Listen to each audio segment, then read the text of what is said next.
And then you woke up pretty much in the burn unit? No, I woke up at RHI, Rehabilitation of Indianapolis. Do you know how long you were in a medically induced coma? About 7 weeks. 7 weeks. And that's when I got smacked with reality. I remember trying to sit up, trying to move my arms. And that pain just hit me. It kind of, can you describe it for us? How bad the pain is? I'll give you a 1 to 10 scale. It was definitely a 10. Definitely a 10. You know? Maybe even higher. Oh, yeah. 10. Yeah, I mean, I say, I grew up a country boy, farming on farmland and everything, and construction worker and everything. I've been through a lot of pain. I've had a lot of accidents and been hurt. There's nothing that I've ever done compared to this. Nothing. And still to this day, there's, some of the pain that happens. If I move wrong on my left side, I get just sharp pains. If I got sharp pain in my left shoulder constantly. When you woke up, did you think, oh God, I lived through this? Yeah, and then ask myself why. It was. I remember waking up, trying to move, and not being able to. I mean, without pain and the pain. I was still wasn't really quite with it. I mean, once I woke up, it took me a good week to get where I was with it, and I still wasn't really with it. Then, the first thing, is where's Deidre and the kids? Because my mom, I woke up and seen, and that's when I got smacked, with reality and telling them, hey, Deidre's in jail, your dad's got your kids now, and it's like, man, what happened? I truly thought it was only been a few days. Wow. And then she's like, nah, you've been out 6.5, 7 weeks, and it's like, nah, I haven't. It's only been a couple days. I'm all right. I'm fine. There's nothing wrong. And then, not being able to move, then you get grouchy. Yeah, sure. Do you really remember the first time where, because I would think you've been, were you like, I want to see what I look like?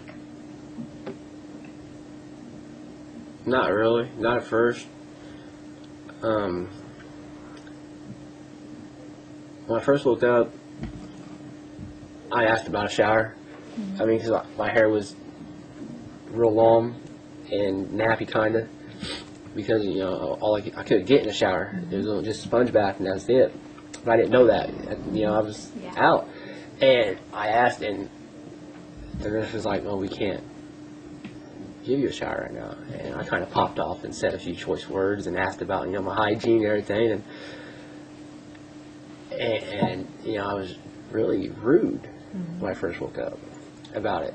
And then I went to Wishart Hospital for my first checkup, follow-up with the burn specialist and everything. And they cleaned me up, kind of, went through all the wounds. And that's when I started seeing my arms the most, and then a little bit of my side that's burnt. Because I'm burnt from here all the way around the middle of my back, on my left side. Okay. And I seen some of that, and my legs are scarred from where they took donor sites, and they cleaned that up. But that didn't really bother me none. And then after that first week, they put in the orders that I was supposed to get a shower every night. I had to have help. I couldn't do it myself because I couldn't stand. They'd have to help walk me into the shower, sit me in a chair, and give me a shower. The first time I see myself in the mirror, I lost it. It really, really hit me hard. That's when I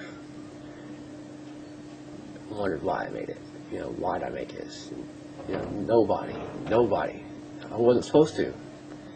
That was in my mind. You're not supposed to. You wasn't supposed to. You had a slim chance of surviving. Why did you do it? Why'd you make it? Look at you, and the pain. And if it wasn't for my nurses and the nurse techs and everything that I had at the time, it would have been really hard. You know, there was a few nights where my nurse tech, he would come in and sit and stay in my room with me for hours. You know, just talking to me, keep me calm. You know, because I lost it. Do you ever think about ending it? Did I? Not really. I wished I did. I wished I didn't make it more. I didn't. No, I never had the thought about ending it. Life's too short, too charitable to give it up. You know, I learned that now, after the accident. You know, but you know, if it wasn't for them people, especially you know my therapist is at Wishart Hospital, and everything. If it wasn't for all them guys, it'd been really hard. You know, they had a positive attitude. You know, they weren't just physical and occupational therapists; they were mental therapists for you too. You know, they see this every day, but then they also know. And that's what I learned with them and everything. They have the ability to really realize who's going to make it or not, as in who's going to take this defect, the body of theirs, and try to turn it into a positive outlook. And you know, when they looked at me and said, "Hey, you know, you're going to make it. You're going to be all right," it helped. You know, and then I got to the point where it was like, "Hey, I'm going to do this. I've got to do this."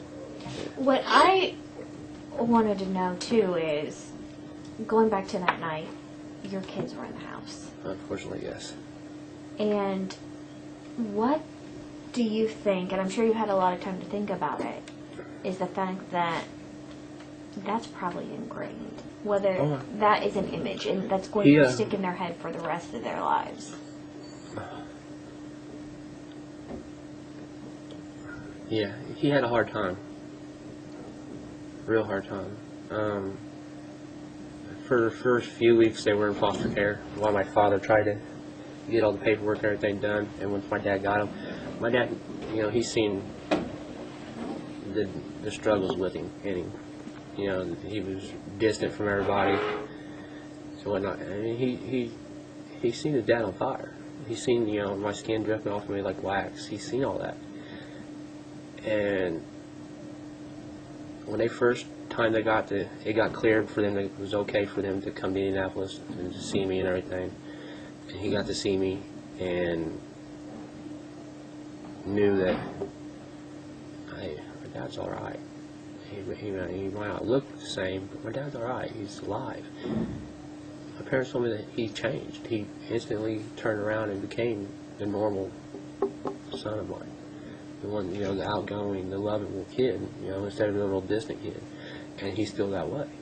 You know, they do have their moments where, you know, they get down, depressed, and, you know, and a lot of times it's after I get out of the shower and I don't have a shirt on or anything, you know, they'll come up and they'll rub the scars and, you know, I wish he wasn't burnt, you know, I wish this might never happened and everything. And, you know, how does that make you feel when they say that? It hurts. But then I also look out and, you know, I remind them, hey, look, and Daddy's here. You know, I might be burnt, I might be scarred, you know, I might ruined everything we had, but we got each other still. Daddy's here.